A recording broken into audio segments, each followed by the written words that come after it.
네, 오늘은 3일째, 고난주간 3일째 예수님께서 대제사장의 집에 잡혀가신 내용을 가지고 함께 말씀을 드리려고 합니다. 겟세마네에서 예수님께서 기도하시다가 종교 권력자들이 보낸 사람들로부터 체포가 되셨어요. 예수님은 대제사장의 집에 끌려가셨습니다. 그곳에서 종교 권력자들의 신문을 받으시는데요. 오늘 55절 56절을 보면 대제사장들과 온 공회가 예수를 죽이려고 증거를 찾았다 이렇게 말씀해요. 오늘 이 내용에서 보면 이것은 이제 산헤드린 공회라고 하는 유대 최고의 의결 기구의 회의라고 볼 수 있습니다. 여기 말한 공회는 거긴데 좀 더 정확하게 말씀을 드리면 지금 이 장면은 산헤드린 공회, 즉 정식 회의가 열린 건 아니고요. 정식 회의가 열리기 전에 예비로 이렇게 신문을 하는 상황이라고 보시면 되겠어요. 그래서 지금 이 시간은 새벽 한 12시부터 한 3시 그 사이 어간에 지금 벌어진 한밤중에 벌어진 일입니다. 아마 아침 일찍 이제 재판이 벌어질 텐데 그 전에 사전에 미리 죄를 거의 정하기 위해서 지금 신문을 하고 있는 상태라고 보시면 되겠어요. 그래서 신문을 하는데요, 죄가 분명해야 하잖아요. 그래서 예수님을 신문하는데 처음에 이들이 예수님의 죄를 몰아간 죄목이 뭐냐면 성전 모독죄였어요. 당시 유대인들은 메시아가 오면 성전을 새롭게 한다 이런 믿음을 가지고 있었습니다. 그 당시에 요세푸스라고 하는 역사가의 기록에 따르면 예수님 말고도 그 예수님 오기 전 오기 후로도 자칭 메시아라고 하는 사람들이 많이 있었어요. 근데 그들 한결같이 뭐라고 그랬냐면 나는 성전을 새롭게 할 인물이다 이렇게 주장했다고 기록에 나와 있거든요. 근데 이게 자칫하면 기존에 지금 잘 돌아가고 있는 것처럼 보이는 이 성전 시스템을 부인하고 또 그것에 대해 도전하는 일로 비춰지기도 했습니다. 그래서 실제로 그 요세푸스라는 사람의 기록에 따르면 어떤 한 농부가 성전 멸망에 대해서 지속적으로 언급을 했다가 결국에는 재판을 받아서 돌에 맞아 죽는 사형에 처할 정도로 당시에 메시아나 성전의 개혁을 주장하는 사람들이 많이 있었다는 거예요. 근데 성전에 대해서 예수님께서 여러분 그동안 복음서에서 보여주셨던 행동을 보면 좀 성전 모독죄에 좀 이렇게 해당될 듯한 말 듯한 그 경계를 굉장히 많이 넘나드셨어요. 소위 말해 예수님 좀 전과가 있으시잖아요. 여러분 가장 유명한 게 뭔가요? 성전에 들어가서 막 뒤집어 엎으셨잖아요. 뭐 상인들 막 내쫓고 환전하는 막 돈통 뒤집어 엎고 하시면서 한 번 그렇게 하셨던 적이 있고요. 또 앞선 마가복음 13장에 보면 예루살렘 성전이 멸망할 것이라고 하는 예언을 예수님이 제자들에게 하시는 내용들이 나오지요. 게다가 여러분 예전에 그 예수님께서 가버나움이라는 곳에서 중풍병자를 고치신 적이 있습니다. 그때 그 중풍병자를 고치시면서 예수님이 뭐라고 말씀하셨냐면 너의 죄사함을 받았다. 네가 죄사함을 받았다라고 선포하세요. 여러분 예수님 당시에 죄사함은 오직 성전에서만 가능했어요. 속죄제를 드려야만 죄사함이 선포가 되었는데 예수님이 무슨 권한으로 죄사함을 선포하는가, 이걸로 성전 권력자들의 아주 찍혔던 그런 문제가 있죠. 아무튼 이런 그동안의 행적을 볼 때 성전 모독죄로 몰아가기 충분하다고 판단을 했던 것 같아요. 근데 문제는 증인들이 증언을 하는데 앞뒤가 안 맞는 거예요. 아마도 예수님의 행적 외에 이 죄를 좀 더 명확하게 해보려고 아마 굉장히 증인들이 그 죄를 좀 부풀렸을 것으로 예상이 됩니다. 근데 막 그렇게 해서 죄를 막 만들려고 하다 보니까 뭔가 말이 앞뒤가 안 맞는 문제가 좀 생겼다는 거예요. 그런데 이 상황에서 예수님이 침묵을 지키고 계시죠. 60절과 61절 말씀인데요, 우리 합독하겠습니다. 대제사장이 가운데 일어서서 예수에게 물어 이르되 너는 아무 대답도 없느냐? 이 사람들이 너를 치는 증거가 어떠하냐 하되 침묵하고 아무 대답도 아니하시거늘. 예수님이 소위 묵비권을 행사하십니다. 침묵을 하세요. 보통 이 묵비권은 자기가 불리할 때 행사하죠. 말을 하면 더 문제가 될 것 같으니까 말을 하지 않는 것이 도움이 돼서 침묵을 하는 건데, 지금 이 상황에서 사실은 예수님이 말씀하시는 것이 훨씬 예수님에게 유리한 상황이에요.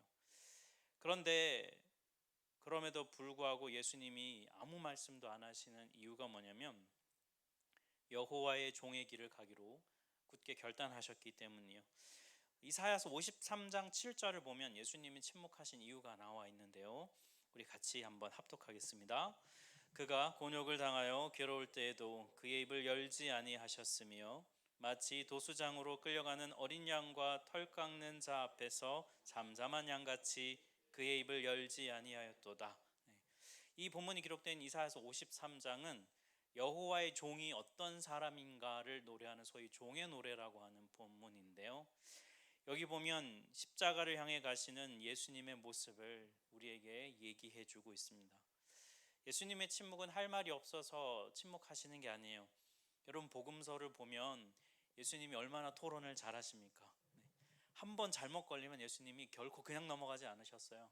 끝까지 정확하게 논쟁하셨거든요. 얼마나 열띠게 토론하셨습니까? 한 걸음도 물러나신 적이 없습니다. 그런데 여러분, 가장 결정적인 지금 이 순간에 자신에 대한 증언도 들어맞지 않은 이 상황에서 예수님이 침묵하시는 거예요. 왜냐하면 이 종의 노래처럼 십자가의 길을 가기로 결단하셨기 때문입니다. 이처럼 예수님에 대한 고발이 잘 여의치 않자 대제사장이요, 신문 방향을 바꿉니다. 61절을 보니까 다시 물어 이르되 네가 찬송받을 이 아들 그리스도냐?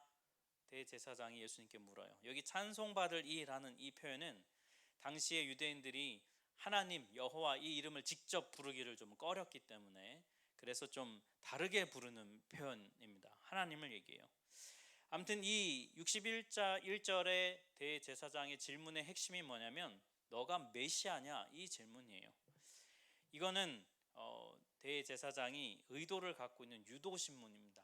여기에 맞다라고 대답하면 문제가 되는데요, 일단 그렇다라고 대답할 때 뭐가 문제가 되냐면 로마 제국의 입장과 연결해 보면 예수가 내가 하나님의 아들이야 라고 말하는 그 순간 황제의 반역자가 됩니다. 당시 로마 제국에서는 황제를 신의 아들로 숭배하고 선전했어요. 그러니까 예수가 자신이 신의 아들이라고 하면 황제에게 반역자가 되는 거예요. 신의 아들은 둘이 되면 안 되었거든요. 그래서 종교 권력자들이 이 유도신문에 네라고 대답하면 그걸 가지고 로마 총독에게 데려가서 이 예수가 로마 제국의 반역자다라고 정치범으로 신고를 할 수 있고요. 또 유대민족의 입장에서 봐도 문제가 됩니다. 예수가 하나님의 아들인 메시아 이렇게 만약에 주장을 한다면 그 당시에 등장했던 많은 메시아들처럼 유대민족의 리더가 되어야 돼요.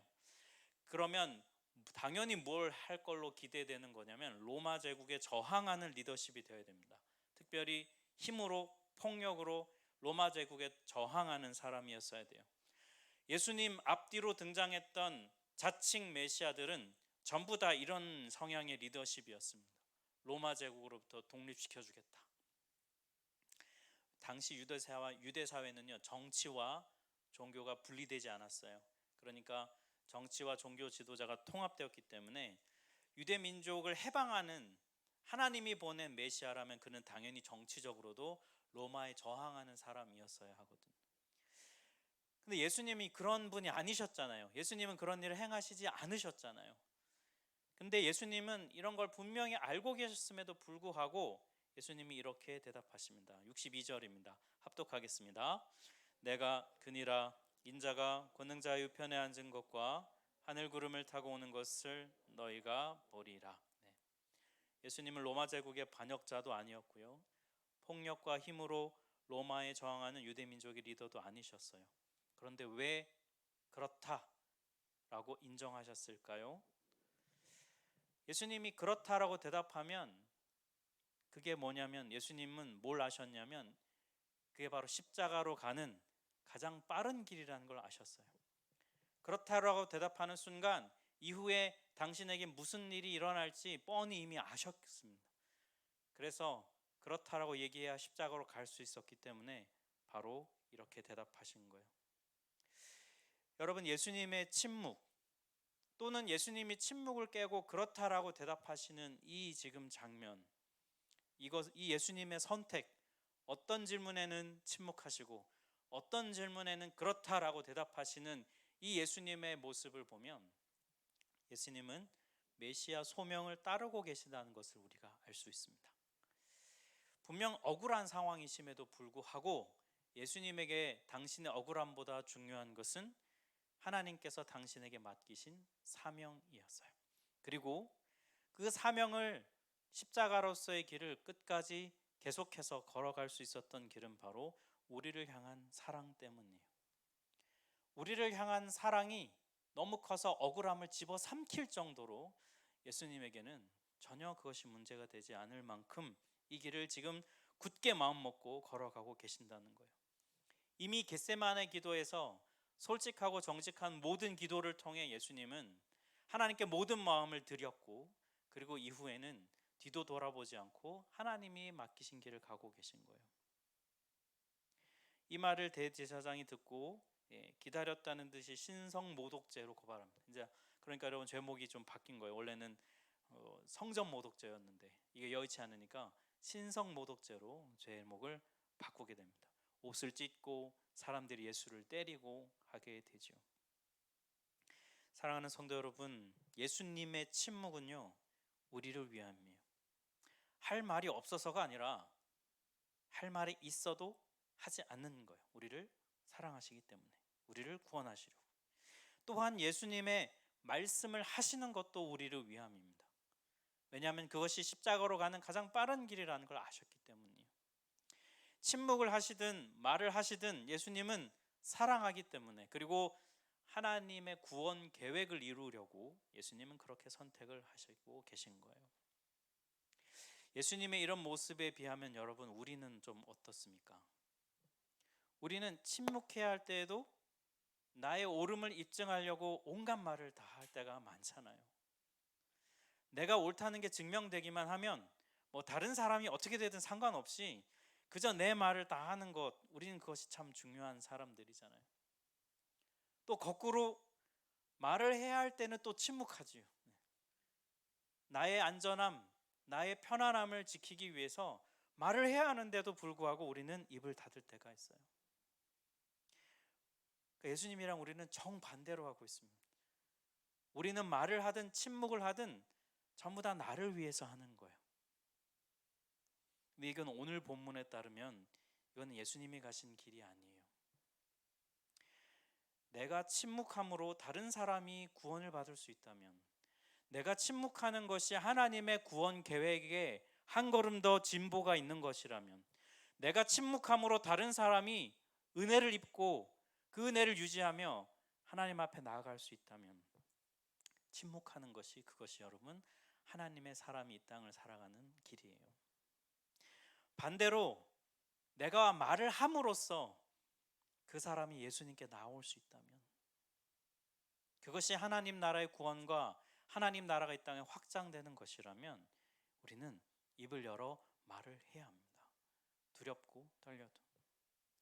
우리의 침묵과 우리의 말은 오늘 본문에서 예수님이 보여주시는 것이 철저하게 기준이 되어야 해요. 우리에게는 이 분별이 필요합니다. 사랑하는 성도 여러분, 이 고난주가 오늘 예수님의 모습을 통해 우리의 말하는 우리의 모습, 말하고자 하는 우리의 마음을 돌아봅시다.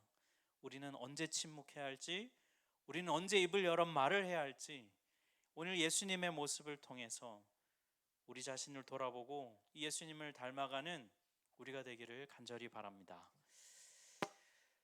또 오늘 본문에는 베드로가 등장합니다. 네, 예수님께서 이런 일을 당하시는 동안에 그를 쫓아온 제자가 베드로였어요. 54절을 보니까 베드로가 예수님을 멀찍이 따라갔습니다. 아마 가까이 가면 문제가 생길 것 같아서, 그렇지만 너무나 이 상황이 어떻게 될지 마음이 조마조마하고 이 상황에 대한 여러 복합적인 마음 때문에 따라갔던 것 같아요. 대제사장의 집에 안뜰까지 가서 그 집 하인들과 함께 불을 쬐고 있었어요. 근데 거기서 여종이 베드로를 알아봅니다. 뭐 다른 여종이 알아봤다는 거에 남자들은 역시 이런 거에 좀 둔한 것 같아요. 이게 전혀 감각이 없고, 예, 확실히 여성들이 탁월한 면이 있어요. 제자를 보고 너 예수님 제자 아니야? 이렇게 딱 하는 것이죠.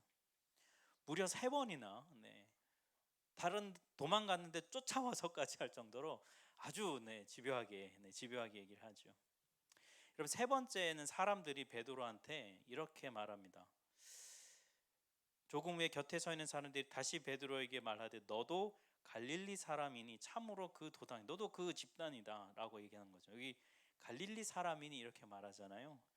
예수님이 여러분 나사렛 출신 아닙니까? 고향은 베들레헴이지만 자란 곳은 나사렛입니다. 나사렛은 지역적으로 저 북쪽 지역이에요. 그러니까 갈릴리 인근 지역에 포함이 됩니다. 그러니까 아마 예수님도 그렇고 아마 그 갈릴리 출신인 베드로도 그렇고 분명히 갈릴리 사투리를 썼을 것으로 예상이 돼요, 여러분. 그러니까 뭐 한국은 좀 사투리가 센 지역이 우리 경상도가 세잖아요.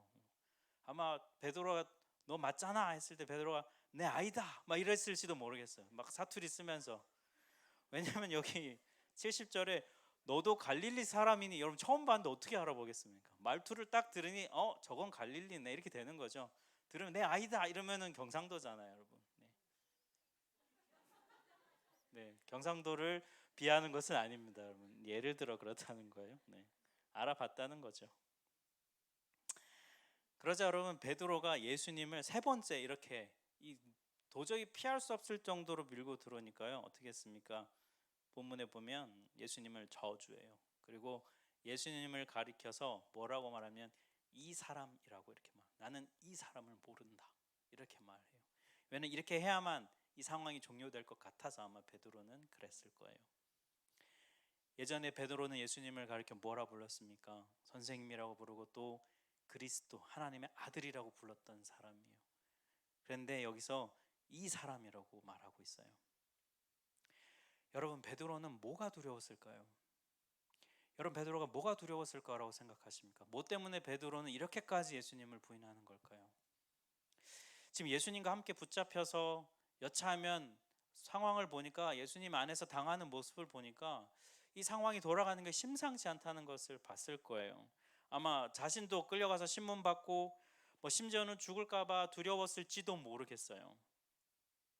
하지만 이 모든 상황을 통해 볼 때 베드로가 두려웠던 건요, 그냥 그런 죽음이나 신문 받는 것보다는요, 지금 이 상황 자체에 대한 두려움, 이 상황 자체에 대한 당황스러움, 경황이 없는 그런 상태라고 보는 것이 더 정확할 거예요. 몇 시간 전만 해도요, 예수님이 발도 씻어 주셨고요, 몇 시간 전만 해도 예수님과 식사도 나누고 그랬는데 지금 갑자기 상황이 바뀌어가지고요, 이렇게 되니까 베드로의 얼마나 마음이 경황이 없었겠습니까? 여러분, 사람이 당황하면 어떻게 됩니까? 본래 모습이 막 드러나요. 본래 자신이 평소 살던 저 밑바닥의 모습이 막 당황하면 막 드러납니다. 평소에는요, 여러분, 그래도 좀 이성적으로 내가 이러면 안 되지, 잘 통제도 하고, 그리고 어떻게 해야 되지 좀 고민도 하고요, 그리고 생각도 하고 분별도 하면서 또 다른 사람들한테 물어보면서, 그래서 본인이 가진 지혜와 성품보다 훨씬 더 여러분 좀 높은 차원의 지혜를 막 발휘하거나, 좀 안 착한데 착한 척 할 수도 있고, 좀 평소에는 그래도 여유가 있으면 그렇게 할 수 있습니다.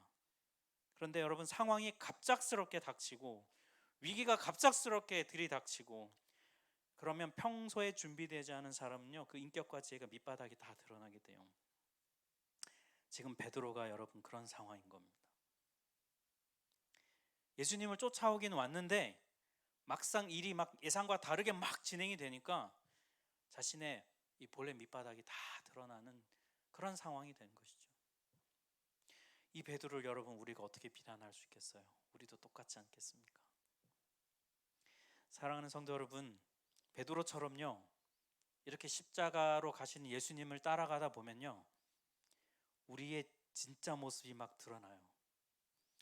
여러분, 교회에 와서 막 우리 본성이 드러날 때가 있잖아요.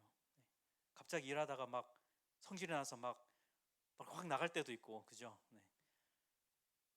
우리 함께 하다 보면 이 예수님을 따른다고 하는 이 과정에서 보면 늘 좋고 선한 모습만 보면 좋겠지만 그렇지 않거든요, 여러분. 십자가의 길을 따라가다 보면 우리가 이렇게 감추고 저렇게 포장하고 막 꽁꽁 숨겼던 그런 껍데기를 그것들이 막 제거되면서 우리의 모습이 드러날 때가 있습니다. 하나님은 우리를 십자가 앞으로 인도하실 때 우리가 숨겨왔던 모든 죄성과 내면의 어두움을 드러내세요. 왜 그러실까요? 왜 그러시겠습니까? 그래야 십자가가 소망이란 걸 깨닫기 때문이에요. 평소에 여러분 십자가 없이도 잘 살 수 있다고 여러분 착각하면 우리 살잖아요. 고난주간이니까 지금 막 어떻게든 꾸역꾸역 이 자리라도 나오고 우리가 어떻게든 우리가 노력하고 애쓰려고 나오지만 평소에 우리가 십자가 잘 생각 안 하고 살 때가 너무 많잖아요. 그러니까 은혜를 잘 모릅니다. 안다고 해도 그 깊이가 얕아요. 그래서 여러분 이런 절기가 있고 이런 고난주간이라고 있는 이 시간에 우리는 어떻게든 이걸 기회 삼아서 자꾸 더 십자가 앞으로 나가야 합니다. 이 과정에서요 드러나는 내 안에 꽁꽁 숨겨둔 나의 진짜 모습, 베드로처럼 당황스럽고 너무나 경황이 없는 상황에서 막 보여지는 예수님을 이 사람이라고까지 말할 그런 정도로의 자기 자신의 모습과 대면하고 마주 대할 수 있어야 합니다. 두려워하고 당황스러워하고 베드로처럼 나를 지키려고 자기중심적으로 돌변하고 사랑하는 사람마저도 기꺼이 버릴 수 있을 것 같은 우리의 진짜 그런 모습들이 십자가 앞에서 충분히 드러나는 그런 시간이 우리에게는 필요해요. 왜냐하면 그때서야 여러분 진실하게 고백할 수 있는 겁니다. 십자가만이 나의 소망이다. 그렇게 고백할 수 있는 거예요. 사랑하는 성도 여러분, 예수님의 침묵과 대답은 자신을 위한 것이 아니었습니다. 철저하게 하나님을 사랑하고 그리고 우리를 사랑하기 위한 선택이셨어요. 베드로의 대답, 아니야 난 몰라 라고 하는 이 대답, 이것 철저하게 자기중심적인 대답이었어요. 예수님과 베드로의 대답을 통해 하나님은 오늘 우리에게 말씀하십니다. 십자가의 길로 더 나아가라. 우리의 죄와 우리의 연약함이 더 드러나는 십자가로 하나님은 우리를 부르십니다. 왜냐하면 거기에 더 큰 은혜가 우리를 기다리고 있기 때문이에요. 죄가 더한 곳에 은혜가 넘친다라고 바울은 로마서에서 고백합니다.